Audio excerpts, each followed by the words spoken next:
Support for Ben Franklin's World comes from the Omohundro Institute of Early American History and Culture, proud citizens of vast early America and publishers of the William and Mary Quarterly, the leading journal of early American history since 1943. To learn more about the William and Mary Quarterly and how you can enjoy some of the best scholarship on the vast world of early American history, visit benfranklinsworld.com/WMQ. Welcome to Ben Franklin's World, a podcast about early American history with Liz Covart.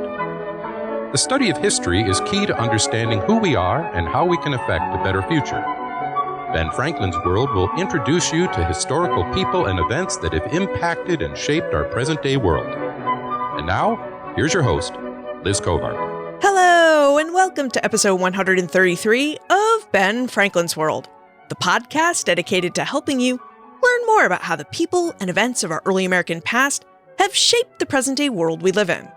As an institution, African slavery existed for 246 years in North America. From August 1619, when the first slaves arrived in Jamestown, until December 6, 1865, when the United States ratified the 13th Amendment, which abolished slavery. Now, in all that time, there were only ever a few instances of reported slave revolts. Although many slaves plotted and conspired to start revolts, most never took place, because before they could begin, slaveholders and other whites found out about them. This makes the story of Nat Turner's Rebellion interesting, because this was a slave revolt that took place, and it happened to be the bloodiest revolt, claiming the lives of about 60 whites and 40 blacks over 2 days in August 1831. Today, we're going to explore the ins and outs of this bloody slave revolt, and our guide for this exploration is Patrick Breen, an associate professor of history at Providence College and the author of The Land Shall Be Deluged in Blood, a new history of Nat Turner's Revolt. During our investigation, Patrick reveals details about how Nat Turner's revolt began and progressed, who Nat Turner was and why he chose to lead a slave revolt, and information about the end of the revolt and the trials that ensued after it ended. But first, are you a member of the Ben Franklin's World listener community? It's a private Facebook group for listeners, and in it we share articles, news, book recommendations, and our questions about history. This is the group where I ask for listener questions for our guest historians, and where we plan our meetups. The community is a fun place to hang out, and it's totally free to join. All you need to do to join is text BFWorld to 33444 or visit benfranklinsworld.com and click on the orange Join Now button on the homepage. Okay, are you ready to visit Southampton County, Virginia in August 1831? Let's go meet our guest historian. With tidings and wisdom to share about our early American past, here is this week's special guest. Joining us is an associate professor of history at Providence College. He's a scholar of race and slavery in the early United States and the foremost expert on Nat Turner's Rebellion. And today, he joins us to discuss that rebellion with details from his book, The Land Shall Be Deluged in Blood, a new history of the Nat Turner Revolt. Welcome to Ben Franklin's World, Patrick Breen. Thanks for having me. So Patrick, your book offers us a detailed account of Nat Turner's Rebellion. And I wonder if before we dive into those details, if you would help us get the lay of the land. Would you provide us with a broad overview of Nat Turner's revolt? Sure. Nat Turner started a revolt that happened on the night of August 21st, 22nd, 1831. And a small group of slave rebels launched what would become the most deadly slave revolt in American history. At the peak of the revolt, the rebels numbered about 60, and they killed about 6 whites, including men, women, and children.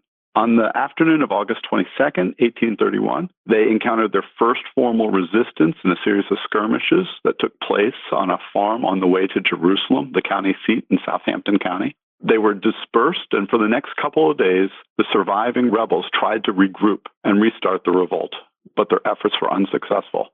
Most of the rebels were killed or captured within a couple days, but Nat Turner himself, the instigator of the revolt and its leader, was not captured for a few months. What do you think makes Nat Turner's revolt significant and different from other slave rebellions and revolts in early American history? Well, there's a couple things. First, it was the most deadly slave revolt, and that's in part because it happened. Most of the revolts that we know about aren't really revolts. They're conspiracies or plots. It also is the most famous revolt in American history. There's movies made about it, there's novels, there's plays. This is one that people feel that they know a lot about. And so this is something that's very familiar. We also have great sources on the revolt. Thomas R. Gray, a white lawyer in Southampton County, Virginia, took Nat Turner's Confessions down. And so this is readily accessible, something that's taught in schools. And this is one of the things that's most important to me as a historian. This revolt produced an incredible amount of very useful evidence, and it provides an opportunity to examine how power works in a slave society at a moment of incredible stress. So what do these incredible sources tell us about Nat Turner? I mean, who was he, and why do we know the Nat Turner Revolt as the Nat Turner Revolt? Well, Thomas Wentworth Higginson, the abolitionist and one of the first people to write about Nat Turner, says the biographies of slaves can't be individualized. There isn't enough we know about each individual. But that's not really right. With Nat Turner, we know a lot of things about him. One of the things we have is his Confessions, where he tells his story about what happens in the slave revolt. We also have other sources, things that he doesn't talk about. We have evidence of his wife and children. We know what he looks like, the descriptions that the governor puts out of his appearance when they were trying to capture him after the revolt. So we know a lot of material about Nat Turner, much more than we know about a typical slave. Nat Turner was a religious man. He saw himself as someone who clearly worked in a religious vein his entire life. His Confessions does not tell a conversion story. He's not St. Augustine. He's someone who's always interested in religion. To a mind like mine, he says, restless, inquisitive, and observant of everything that was passing, it's easy to suppose that religion was the subject to which it would be directed. He's always, always interested in religion. And that's the key thing about his life. He sees himself as someone who's doing what God is commanding him to do. When we think about early American history and slavery, we know that many slaveholders were reluctant to allow their slaves to study the Bible. I wonder if you could tell us how Turner became a religious man, given this big obstacle. He was always seen as religious. Both his family was religious and his master's family was religious. So he was introduced to religion in his community as he was growing up. He was not living in a time where the church was being divided and the blacks were being kept out of the church. At this time in Southampton County, and this is one of the debates that they're going to have after the revolt, if this is wise, but in Southampton County, they're trying to incorporate blacks into the Christian church, thinking that Christian slaves will be good slaves. Little do they realize, of course, that Christian slaves may be very dangerous slaves too. You noted that Turner was a really devout man. And in your book, I found it curious that at one point, Turner gained his freedom from slavery, and then he voluntarily returned to it. Were Turner's religious beliefs the reason why he returned to slavery after gaining his freedom? Yeah, I think if there's any moment that's a pivot in his story as he tells the story of his life, it's the story of when he ran away. Like many slaves, he ran away. His father, in fact, had run away. He thought he was always seen as special. And when he describes himself in his Confessions, he sees himself as someone that the other blacks look up to. Everyone in the neighborhood trusted what he calls his superior judgment. They all trusted him. He was a smart guy. He could read. They all thought that he was the one. He ran away, and that was not very surprising. Many people run away, but then he came back. And that was fine, too. The black community looked at him and they said, well, why are you back? We thought you made it away. Your father made it away. We thought you had made it away. And he tells them in his confession, he relates to it. He says, the reason for my return was that the Spirit had appeared to me and said that I had my wishes directed to the things of this world and not to the kingdom of heaven, and that I should return to the service of my earthly master.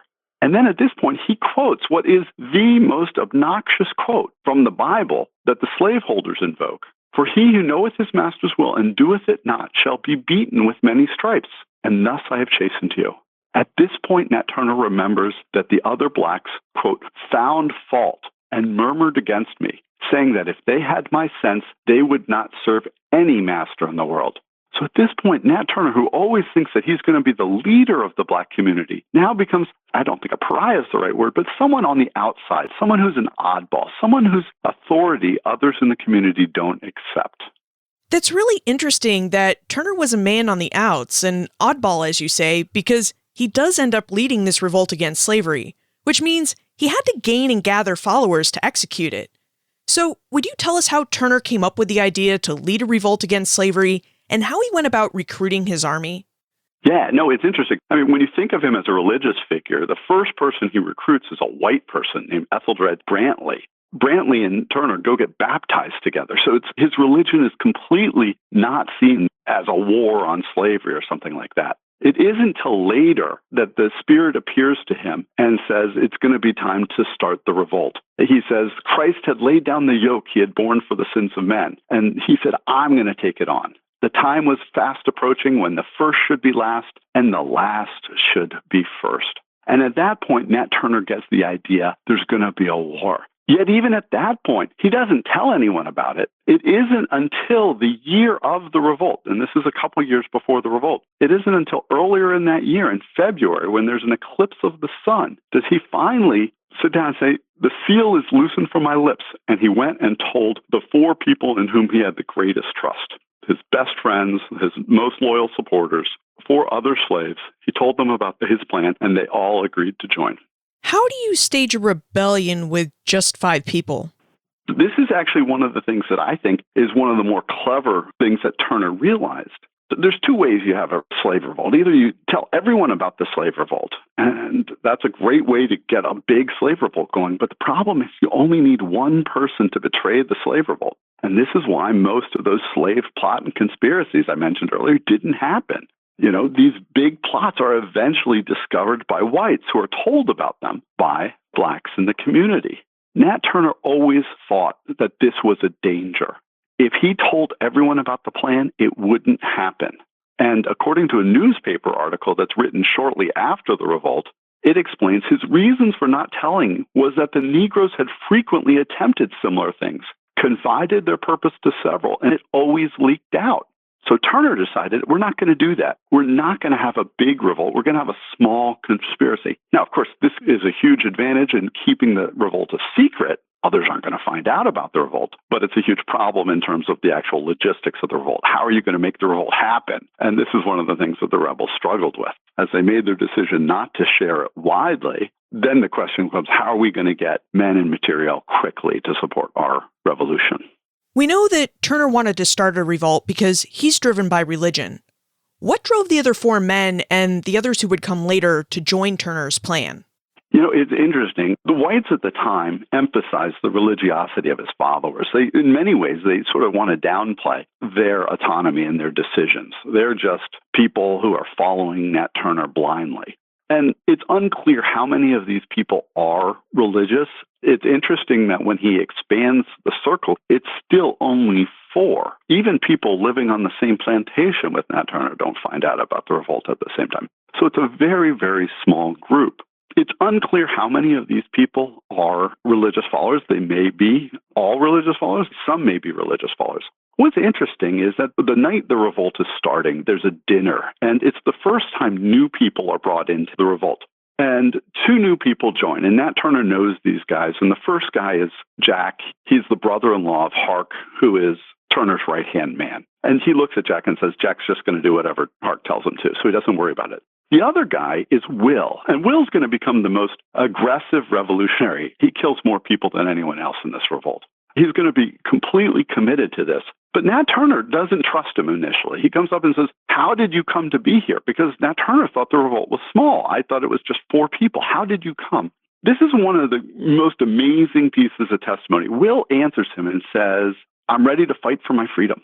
He doesn't say anything about how I'm going to follow Nat Turner or do what Nat Turner says. He says, I'm going to fight for my freedom. At which point Nat Turner basically asks him, are you ready to die? Will says, I am. Nat Turner says, that's good enough. So there are people who are going to be following Nat Turner because of his religiosity, although it isn't clear how many of them are following for that reason. But there are also people who are going to be attracted to the cause of fighting for their freedom.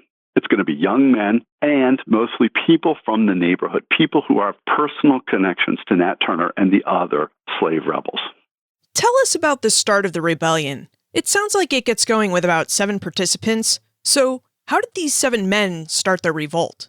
They go to the house of Nat Turner's owner, Joseph Travis, and they basically decide, well, we're going to begin here. And they hadn't even really thought about it. At first, Hark or Will, I can't remember which, one of them says, let me just bang down the door. and then say, hold on, that's not a good idea. This is the middle of the night. If everyone hears a door being banged down, maybe some whites are going to hear about it. So instead, they snuck in, grabbed some guns, and then snuck up the stairs and killed the family. Basically, they moved from plantation to plantation, quietly recruiting and killing over the course of the night.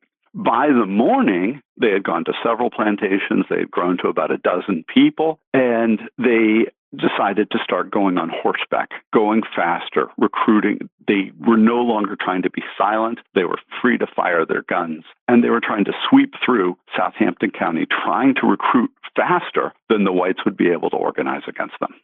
This is really surprising that the revolt just kind of starts and takes place organically, because when you think of a revolt that you need to conduct as secretly as possible with only a few people, you would think that it would need to be well planned out. But it sounds like the approach to Turner's revolt was, well, we're going to start the revolt tonight, and we just need to figure it out as we go.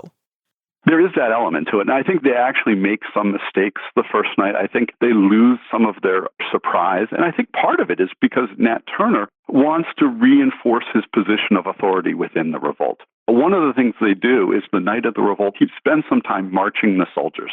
Now, I mean, what is he doing? It doesn't really make sense. It's a loss of time when they have time and the whites are all in their bed and, they can recruit blacks without any resistance. But why? I think it's partly because he's still feeling a little bit insecure about his position in the black community. I think that is also emphasized in the weapon Nat Turner picks. Nat Turner picks a sword, and he describes this sword several times, and he uses it several times, never effectively. Now, he's got his choice of any weapon he wants. Why does he pick a sword? I think it's because he wants to be the general. He wants to be the person in charge. This is his revolt, and that's something that's really important to him. So there are some elements about it that are really, they're sort of on the fly. And I think part of it also is, he sees himself as a religious figure. This revolt starts after a blue-green appearance of the sun the week before. I mean, Nat Turner thinks that God's on his side, that God is going to support this revolt. And he doesn't know exactly what God's plan is for this revolt, but he trusts in God. And so I think that there is sort of less concern about getting all the details right. Although I think, in a way, his concern about secrecy was one that ultimately is why this revolt is so famous. I wonder if we could explore another element of this revolt for a moment, and that element would be violence. Would you tell us about the violence of this revolt and how that violence may have affected the recruitment of other participants? This is one of the things. Whites weren't particularly concerned about the strategy of the revolt. They didn't really try to figure it out. They thought that ultimately Nat Turner was crazy, and so what they were doing didn't make sense.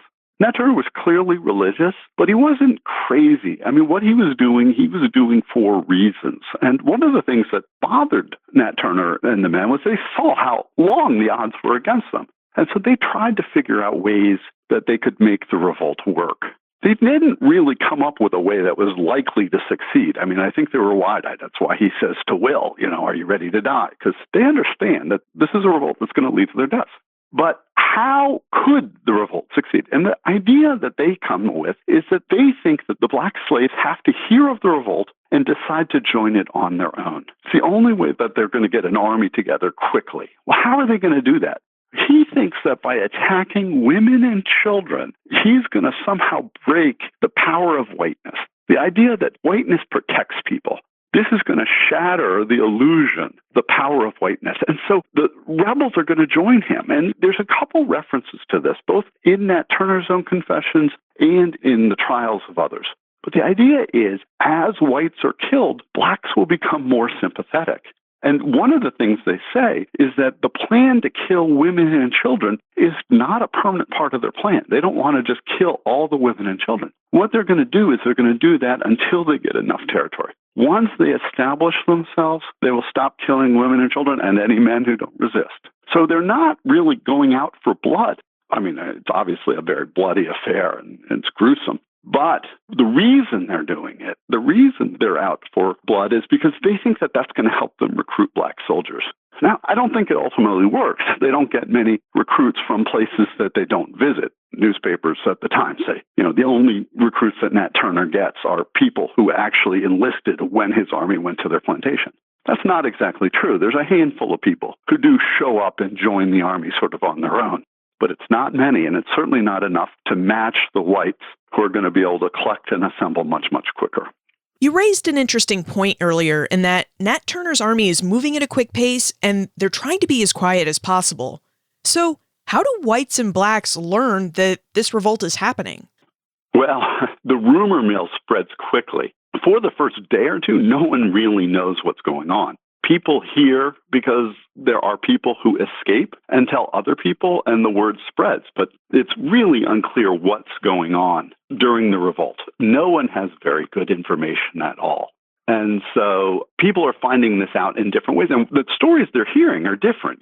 The word comes to some people that it's a British invasion. Now, what is this? Well, the War of 1812, the British were a powerful force in the Chesapeake. But one of the things that some scholars have noted is that the British were associated with abolition. So there's a way in which there's sort of an abolitionist tinge to the rumor that the British were there. But of course, the British weren't there. The rumors were wrong, but there was a slave rebel army floating around.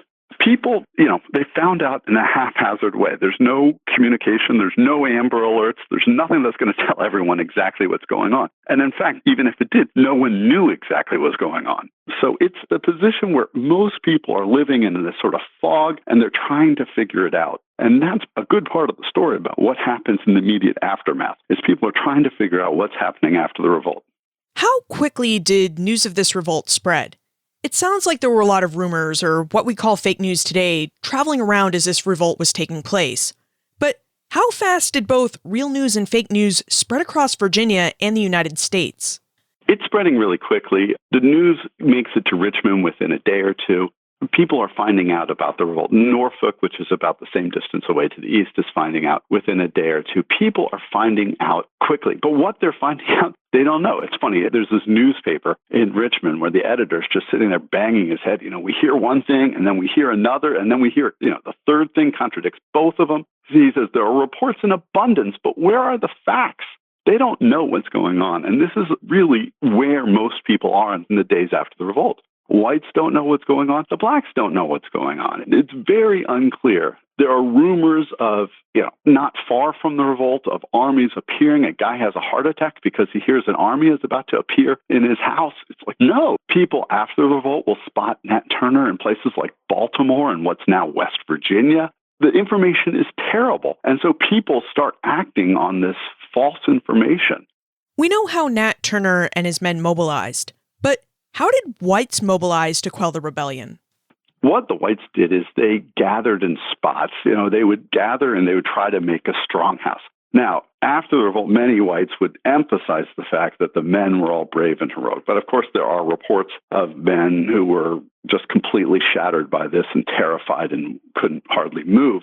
But nonetheless, when they gathered together, then the families would be put together under a guard. And in many cases, whites would get together and these small units would come together to start chasing down the rebel army. There's these sort of ad hoc groups. They're not even really militia because they're not formally organized. They're just men who've got guns and they're chasing down the rebels, trying to put down the rebel army. They would end up catching up to Nat Turner at James Parker's house.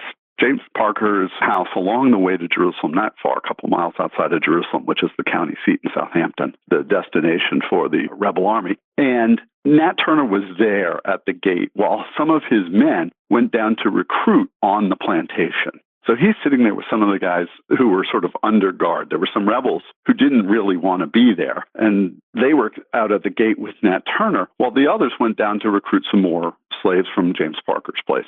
While he's there, he gets frustrated at how long it's taking to recruit because they're not just recruiting, they're doing other stuff. So he goes down to get them. While he goes down, one of these groups of whites come in and they scatter the group that was left at the gate, and then they come down the hill to attack the group that's at the farm.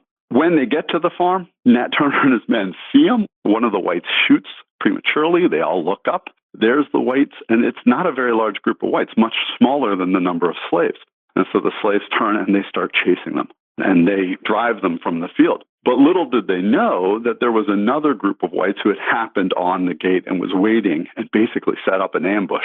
When Nat Turner's men were chasing the whites back up the drive, they were ambushed by a second group of whites. And it's from this point on that the rebellion has finally met some organized resistance and is going to be dismantled. Nat Turner's going to take the next day. He's going to be trying to get his troops together. But again, they're going to go in and they're going to attack one of these strong houses. They think that there's this house, this plantation that's empty, but they're wrong. The master at it's a guy named Samuel Blunt, and he's bedridden, so he has to sort of stay. And so there's 5 guys who are staying with him to defend the house. When Nat Turner's men show up marching down the driveway at Samuel Blunt's, they are attacked. And from that point on, Nat Turner is going to be separated from the others, and the rebels will never be able to organize again, and the revolt will be ended. This sounds like it was a scary, chaotic, and uncoordinated event to all who participated in it, whether they participated in Nat Turner's army or in one of the white groups trying to stop it. But what about the third group who participated, the civilians of Southampton County? What was it like for both white and black civilians in Southampton to experience this revolt?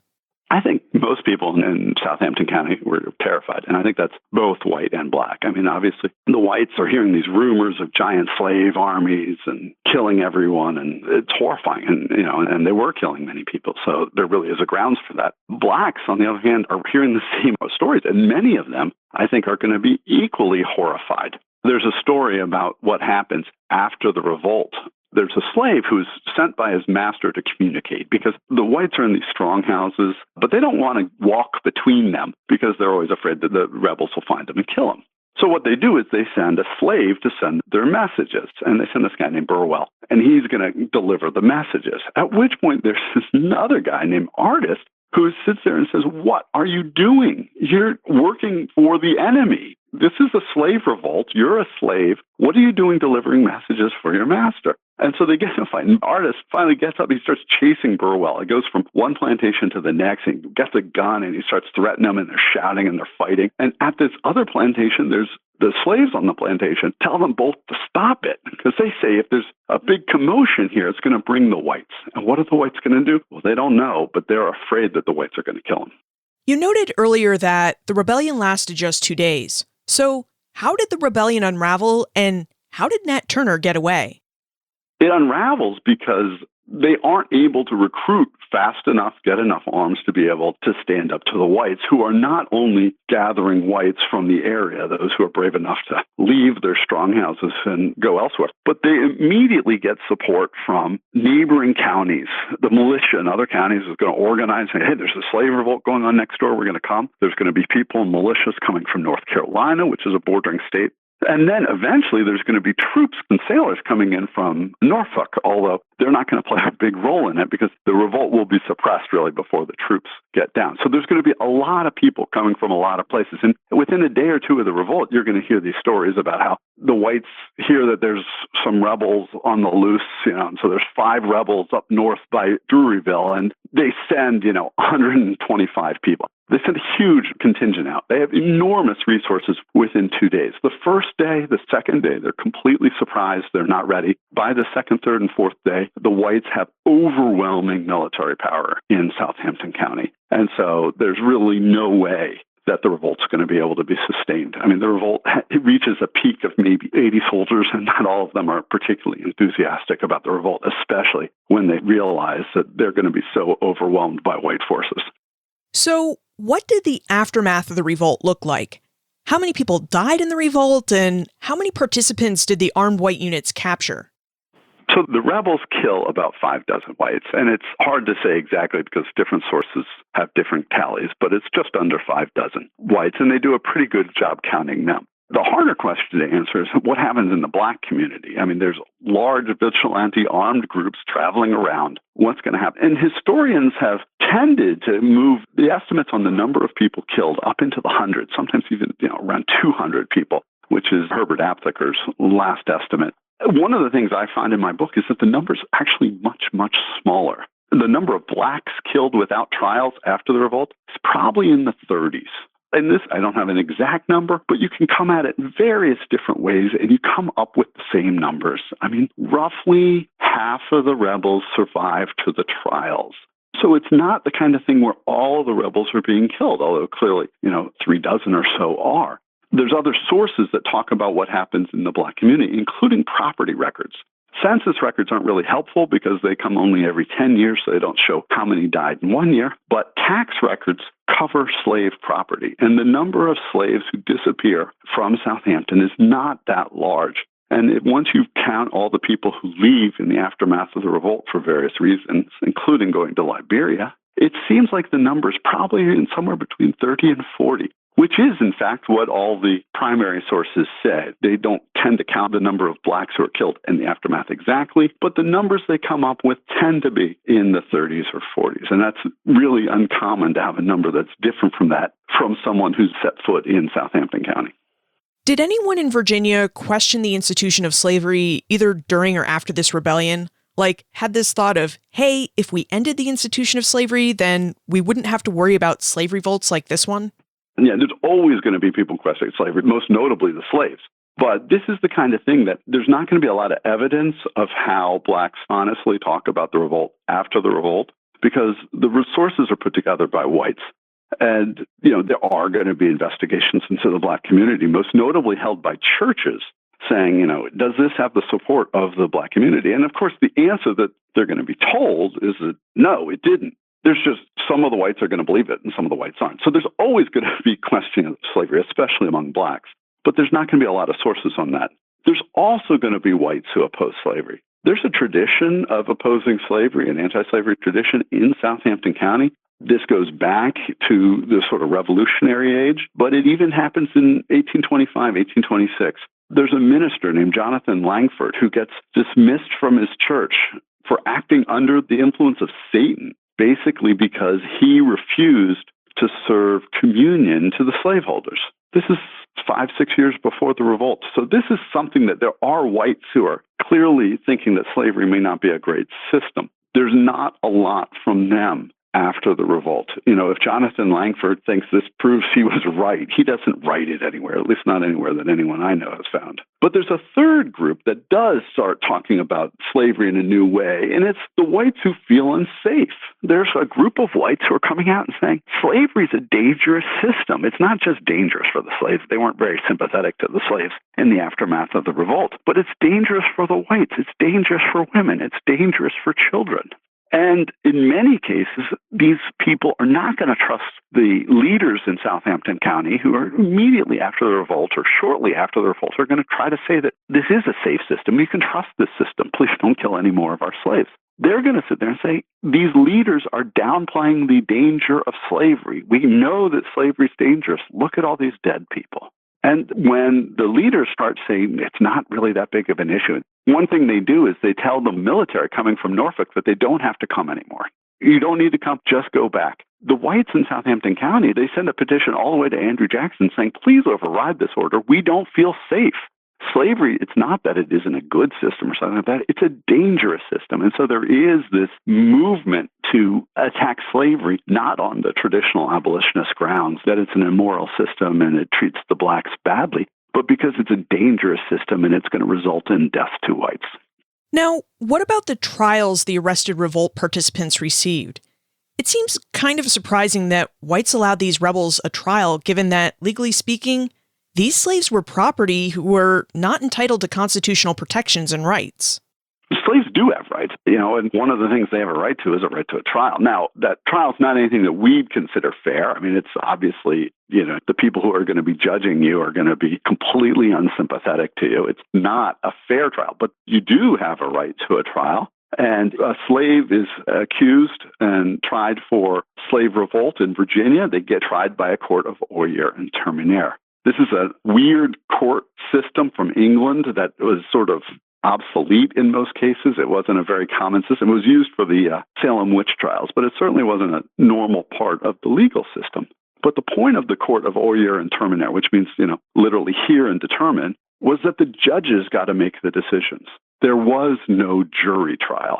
And so slaves would get a trial, but they would only be tried by slaveholding masters. They wouldn't be tried by the people. The non-slaveholders, maybe the people who are saying, this is a dangerous system. This is a really bad system, and we're really unhappy with how the blacks are responding. We want to lash out against it. There's a trial system that's going to be created by the slave masters. Now, it's interesting. There's very, very few sources that come to us except for through white intermediaries.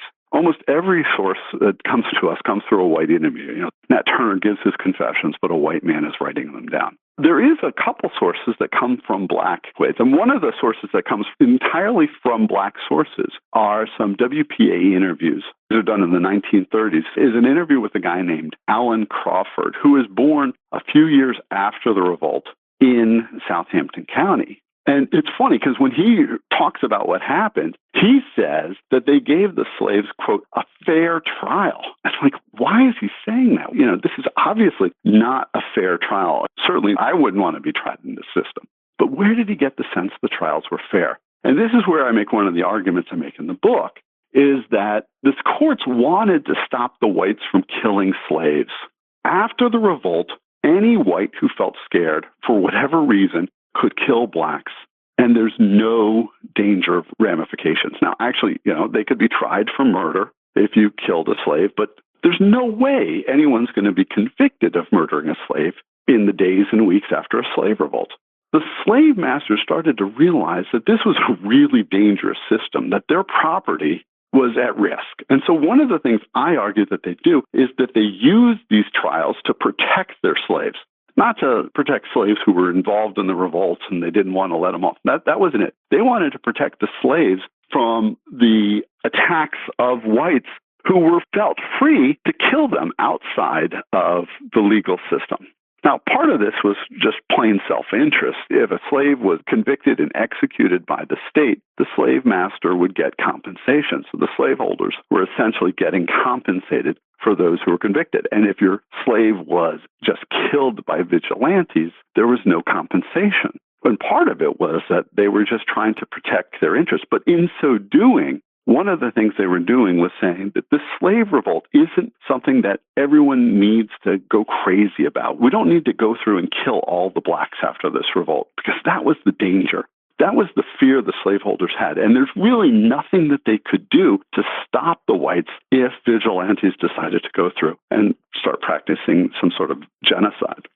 Earlier, you noted that after Nat Turner's revolt, many were trying to make sense out of what had happened. So, what do these trials reveal about how slaveholders were making sense out of the revolt? Because you also mentioned that this trial produced some of the most detailed accounts of the revolt that we have.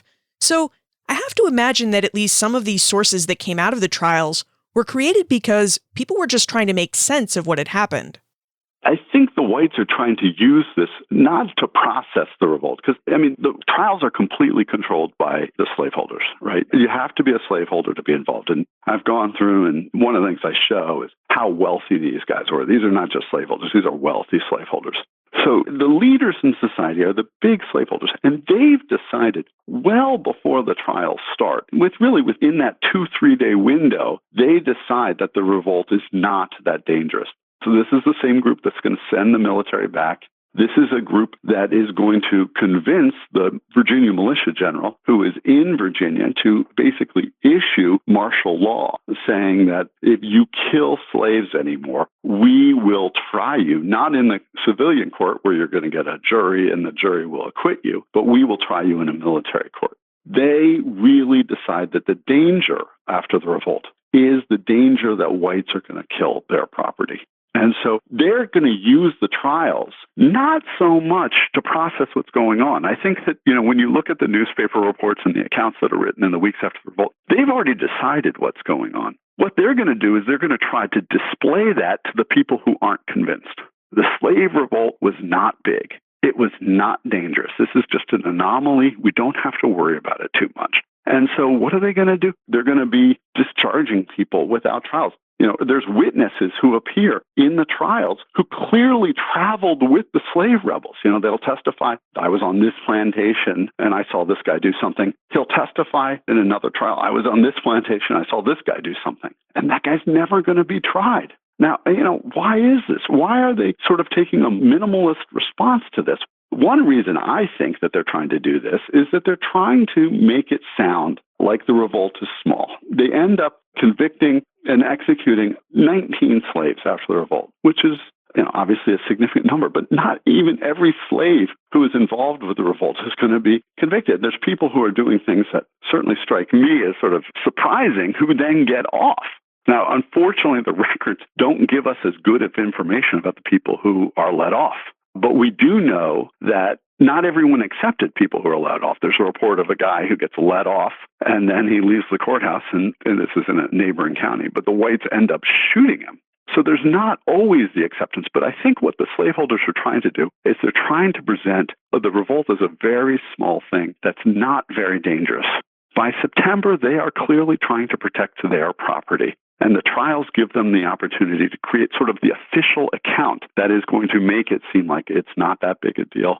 It was only involving a few people. There are people who were forced to go along who didn't really support it. They're going to accept stuff like that. They're going to let people off. They're too young. They didn't know what they were doing. They're going to be de-emphasizing the way that this revolt has broader support. They're going to be trying to minimize the appearance of support for this revolt in the Black community. Let's bring this story back to Nat Turner, because he escapes and evades capture for 41 days. So, Patrick, where did Nat Turner hide out, and what eventually led to his capture? It's sort of unclear how he hid for 41 days. I suspect that he was aided by sympathizers in the Black community, but there's not enough evidence to really make me strongly confident in that.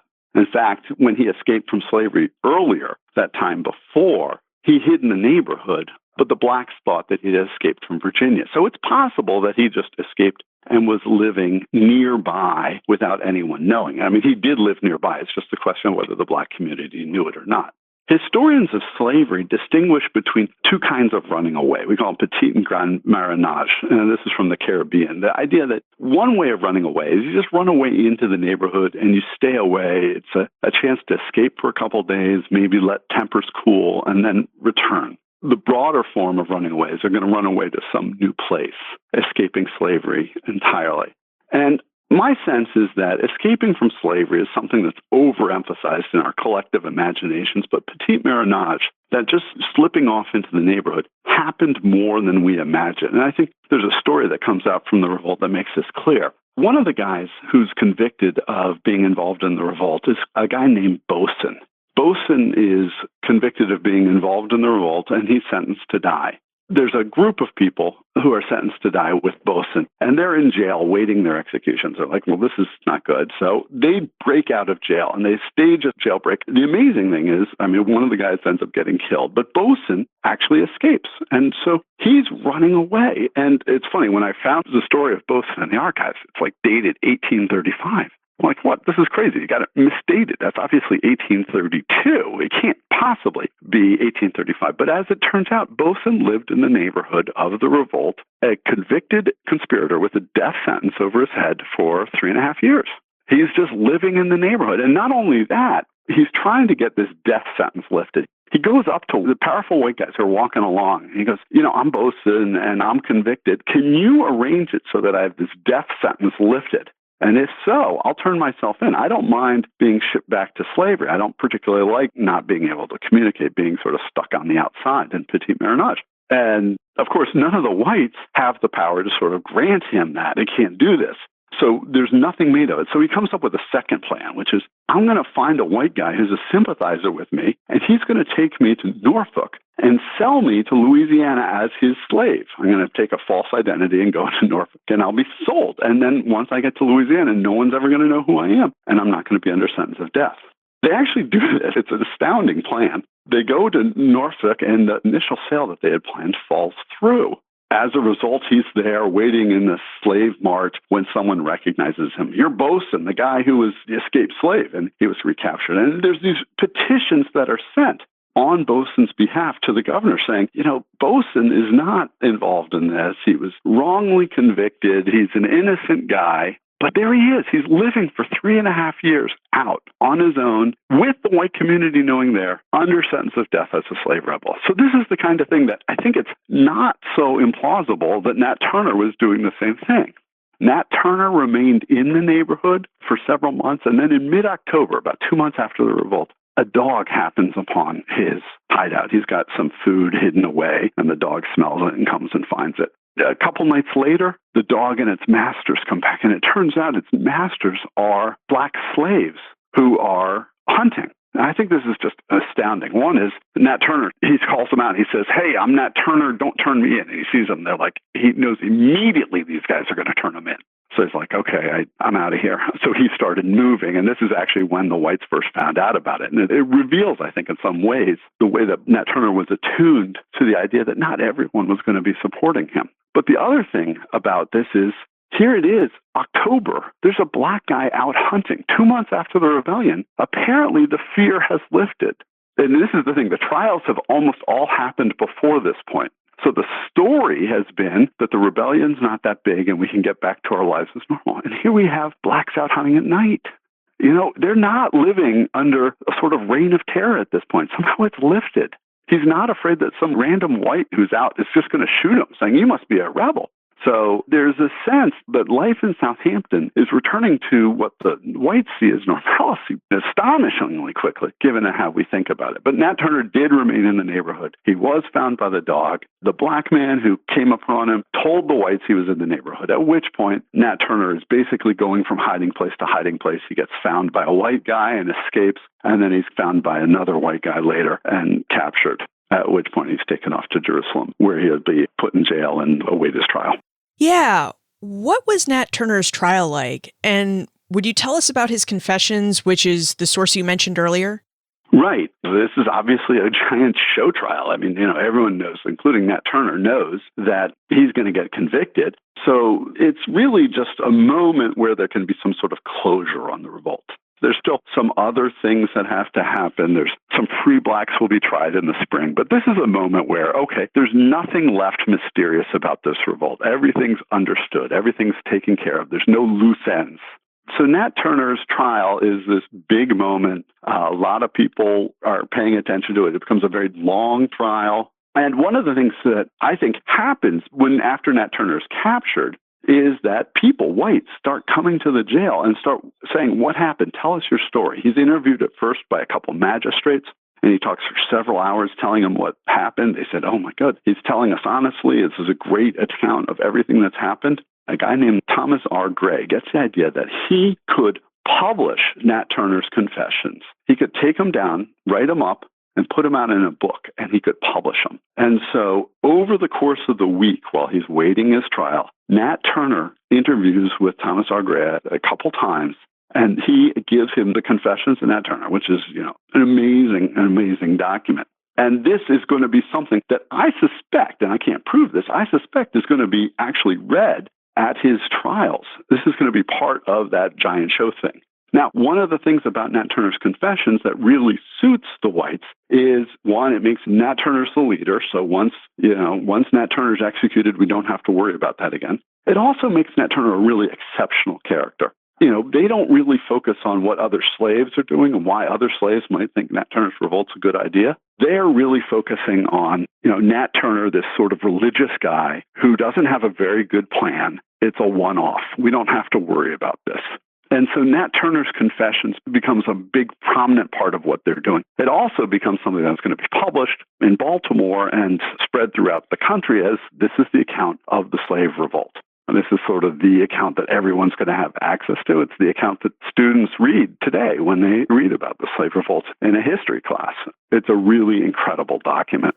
How accurate do you think Turner's Confessions are, given that they're the confessions of an enslaved and condemned black man being written down by a white man who likely has no interest in making sure that Turner comes across well? He doesn't like them. No, there's no doubt about that. You know, it's interesting. For the first 100 years, this was thought to be a reliable account of Turner's testimony. Everyone just said, okay, this is what Gray wrote down when he interviewed Turner, and it's reliable. But about 50 years ago, a historian named Herbert Aptheker was responding to what would be the most famous book written on Nat Turner's revolt, William Styron's novel called The Confessions of Nat Turner. And Herbert Aptheker, who had written on this, actually, he wrote his master's thesis on Nat Turner's revolt, published his master's thesis and published it with the Confessions of Nat Turner, where he calls it the so-called Confessions.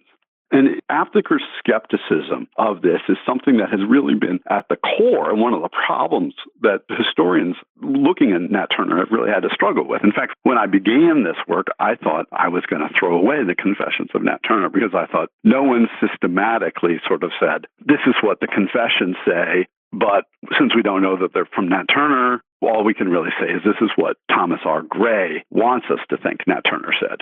The problem is, as I was working with this and working through this argument, I actually convinced myself the other way around. And there's many reasons to think that the confessions are, in fact, what people had long thought they were, which is a reliable account of what happened. One thing is, there are people who are writing accounts of Nat Turner's interviews.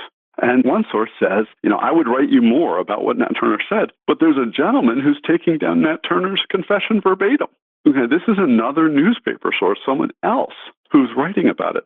Thomas R. Gray says very much the same thing. He says this is an accurate account of what he's doing. Now, there's also internal evidence, and this is what ultimately convinced me, that there's really very strong differences between Turner's voice in the Confessions and Gray's voice. It's one of the problems why no one's used it systematically, because most historians who've worked this has always said, well, I can hear Turner's voice some places. There's some things he says that just sound like him and not a white lawyer. But there's very, very strong differences between Turner and Gray. The other thing is that this is produced really, really quickly, and it's amazing how coherent Turner's view is if this is an artistic interpretation of what Turner's view should be. This is something that's written really, really quickly. I think that it's written by the time of the trial, so within that week, it's actually written down. One of the reasons I think that is because the way it's produced, there are interjections from Gray. The white lawyer will go in and say, I think this, I think that.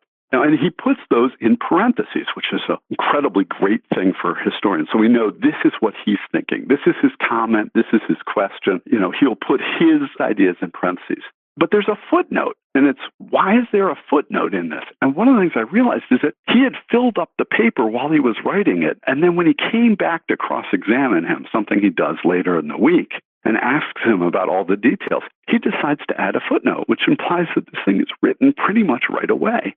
So, this is something that the most likely thing is it is what it says. If it is what it says, it's a really incredible document because we don't have, except for slave narratives, which are fabulous documents, we certainly don't have this kind of rich source from the perspective of a slave. I mean, it's a really, really incredible source. And of course, it's not just any slave, it's America's most famous slave rebel. It's a really remarkable document, and one that, I read an appendix to my book really trying to argue that this is a really valuable thing that historians have really shied away from, I think, more than we need to. Is it because of the sources that were left behind that makes Nat Turner's Rebellion an event that's worth knowing about today? I think the sources are a really important part of it. I think that it gives us a glimpse into the world of slavery, and there's a way in which the world of slavery is far more complex and surprising than what we'd expect. And I think that one of the things that this does is it allows us to appreciate the richness of our own history. There's a way in which I think we can make slavery into sort of a cartoon, which doesn't seem as immediately applicable to our world, I think, in many cases. And I think that when we look at slavery as this really rich and dangerous and awful and crazy institution, all of a sudden there's resonances between this and our world in ways that are completely surprising. I think that there's a way in which we can understand our issues with race relations in a different light, given the backdrop of Nat Turner's Revolt. Let's jump into the time warp. This is a fun segment of the show where we ask you a hypothetical history question about what might have happened if something had occurred differently or if someone had acted differently.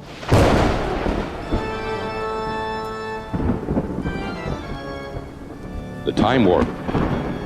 Historians can't predict the future, but they can speculate about what might have been.